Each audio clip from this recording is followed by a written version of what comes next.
पर काम नहीं कर रहे हैं उन पे ज़रूर आप कार्रवाई करें। और हमारी मीटिंग का नोटिस भी काफ़ी पहले चला गया था।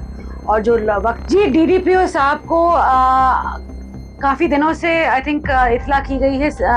आप डीसी मैम ने बताएंगी आपको। आज सुबह 9 बजे भी बताया गया। हम सब अधिकारीगण और मंत्रीगण और विधायक जी हम सब यहाँ मीटिंग पे बैठे थे। और जब मैंने अपने जो पेपर जो मैंने काम के दिए थे वो सबसे ज़्यादा डीडीपीओ के काम थे, कुछ 7.5 करोड़ के लगभग और उससे भी ज़्यादा हो सकता। डीडीपीओ साहब को इस बात की पहले से ही जानकारी थी। हमने जानकारी भेजी हुई थी 3-4 दिन पहले। और मगर डीडीपीओ साहब ने सही टाइम पे वहाँ पहुँचना सही नहीं समझा। पर काम नहीं कर रहे हैं उन पे ज़रूर आप कार्रवाई करें। और हमारी मीटिंग का नोटिस भी काफ़ी पहले चला गया था। और जो वक्त पे नहीं पहुँचे और जिनके डिपार्टमेंट से काम नहीं हो रहे हैं उन पे आप जल्द से जल्द एक्शन लीजिए। जी वही एफआरयूज हमने शुरू करे हैं, कुछ 100 हो गए हैं पूरे हरियाणा प्रदेश में आज के दिन। और जनरली जब डिलीवरीज होती हैं और जब सिजेरियन की ज़रूरत पड़ती है तो गायनेकोलॉजिस्ट को पहले से इत्तला होती है कि कोई प्रॉब्लम चल रही है, तो वो डेजिग्नेटेड डे को आपका सिजेरियन सेक्शन कर सकते हैं, सी सेक्शन जो कहते हैं। तो हमने एफआरयूज बना रखे हैं कनीना में भी और अटेली दोनों में। और आने वाले वक्त में आपको एक अच्छी खुशखबरी तो पहले से आ रखी है कि जैसे ही एमओयू साइन होता है एक बहुत ही बढ़िया अस्पताल के साथ हमारा अटेली में मदर एंड चाइल्ड अस्पताल खुलेगा।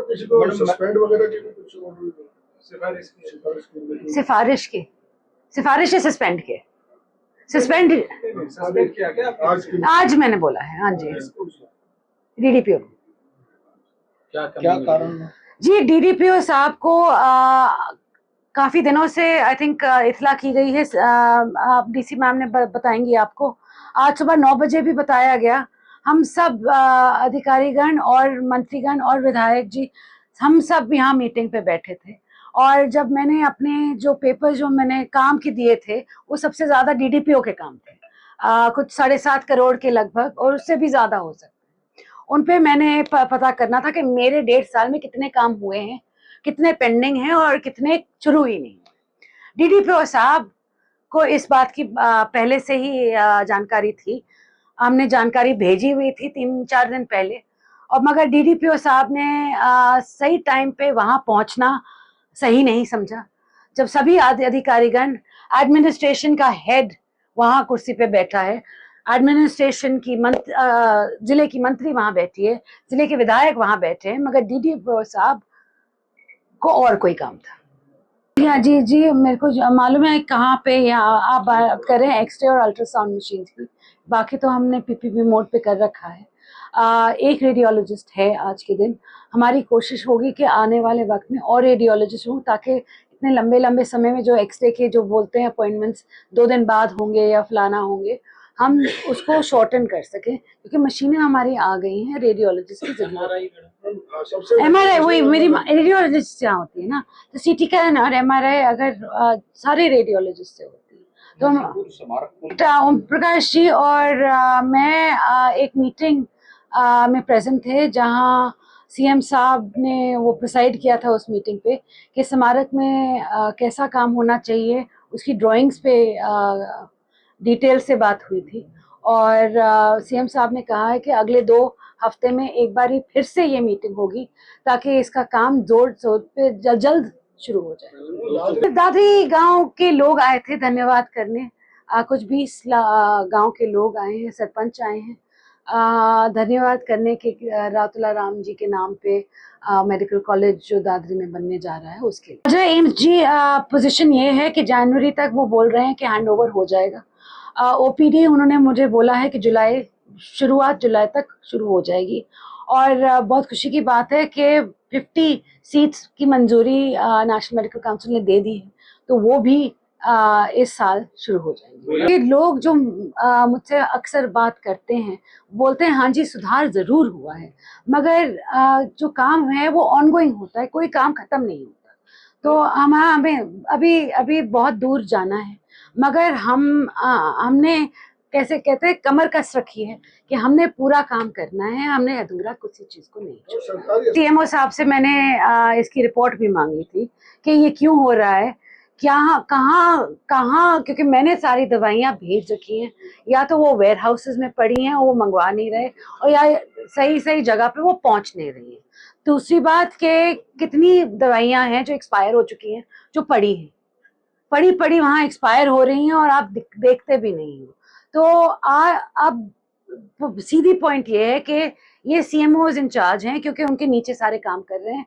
जहाँ हमारे पास तो पीएमओ है नहीं महेंद्रगढ़ में, तो सीएमओ ही है। तो वो ही इंचार्ज रहेंगे कि कहाँ कहाँ दवाइयाँ मिल रही हैं, कौन सी नहीं मिल रही हैं, कौन से डॉक्टर बाहर की दवाइयाँ लिख रहे हैं और उनकी वजह क्या होनी, क्योंकि अगर पकड़े गए तो उस पर चार्जशीट जरूर होगी। बयान पर आज महिला आयोग की चेयरपर्सन के बयान पर आज स्टेट के कई जिलों में हड़ताल रही नर्सिंग स्टाफ की, क्या उससे स्वास्थ्य सेवाएं प्रभावित हुई है? नहीं जी, स्वास्थ्य सेवाएं प्रभावित नहीं होंगी, मेरी पूरी कोशिश है और मैं नर्सेस से बात भी करूंगी कि देखिए जो भी वारदात हुआ है वो बहुत ही दर्दनाक था, और हमने हेल्थ डिपार्टमेंट ने पहले से ही एक्शन ले रखा है। सीएमओ को हमने बर्खास्त कर दिया है, और साथ साथ मैंने पीएमओ के लिए भी लिखा है कि क्योंकि वो ड्यूटी पे थी उस वक्त और उन्होंने हमें इत्तला करने की भी नहीं सोची। 1.5 दिन बाद मुझे मीडिया से पता चला और मैंने फिर अपने डीजी, अपने एसीएस और फिर मैंने सीएम साहब को बताया। तो ये मुझे मीडिया से पता चल रहा है, मेरे ऑफिसर्स को तक नहीं किसी को मालूम था। ये पीएमओ की ड्यूटी थी जैसे ही ऐसे घटना घटती है तो ऊपर सारी ऑफिशियल्स को बताएं कि देखो ये हुआ है। उन्होंने ये तक ये सही नहीं समझा। तो मैं कड़ा सा कड़ा एक्शन चाहती हूँ आने वाले वक्त पे कि इन लोगों के साथ, और फिर जो भी अगर कोई सोचे भी ऐसी घटना करने का, तो उनको वो 2 बार ही सोचे, क्योंकि हमने उनको बख्शना नहीं। महिला आयोग के अध्यक्ष रेणु भाटिया की इस्तीफे पे अड़े हुए हैं नर्सिंग एसोसिएशन है। मैंने कहा मैं नर्सिंग स्टाफ से बात करूंगी इस बारे में। हो गया डिस्ट्रिक्ट सारों में कर रखा है कि पीपीपी मोड पे हमने सीटी स्कैन और एमआरआई स्कैन सारे सिविल अस्पताल इंक्लूडिंग नारनौल यहाँ पे बहुत जल्द शुरू हो जाए। सीएमओ साहब के आगे चल के आप एक वार्निंग भी ना दें, ठीक है, क्योंकि हमारे इंस्ट्रक्शंस बहुत स्ट्रिक्ट हैं कि बाहर की दवाइयाँ नहीं देनी है। अगर हमारे पास सरकारी दवाइयाँ हैं तो इसका क्या मतलब है कि आप बाहर की दवाइयाँ, हाँ अगर स्टॉक नहीं है वो अलग बात है। They should be no this thing that if you're going to write, अगर आप लिखने वाले हैं बाहर की दवाई तो हम आप पे चार्जशीट जरूर करें, ठीक है। टेंडर होने जा रहा है, आपको मालूम है कि जब मैंने संभाला था, सीएमओ साहब आप पीछे बैठे हैं, हाँ क्योंकि सारे आपसे रिलेटेड हैं मैटर्स। मैंने जब संभाला था तो यहाँ पे काम बिल्कुल बंद था। मैंने आर्बिट्रेशन में करवाई, उस टेंडर को कैंसिल करवाया। अब नया टेंडर हो रहा है और जल्द ये काम शुरू हो जाएगा। और दूसरी बात जो हर साल होती है, मैंने भी पीडब्ल्यूडी एक्सीएन से भी बात की थी इस बारे में, कि हर साल ये बोलते हैं कि यहाँ बेसमेंट बना हुआ है, वहाँ गंदा पानी इकट्ठा होता है, वहाँ डेंगू की प्रॉब्लम होती है। मैंने सीएमओ साहब को भी बोल दिया है, एक्सीएन पब्लिक हेल्थ को भी बोल दिया है और पीडब्ल्यूडी को भी बोल दिया। इस साल क्योंकि हमने दीवार बना रखी है सड़क पे, वो पानी नीचे नहीं जाना चाहिए, और अगर जाता है तो आपको जल्द से जल्द वो पानी निकलवा के उसकी निकासी करनी है।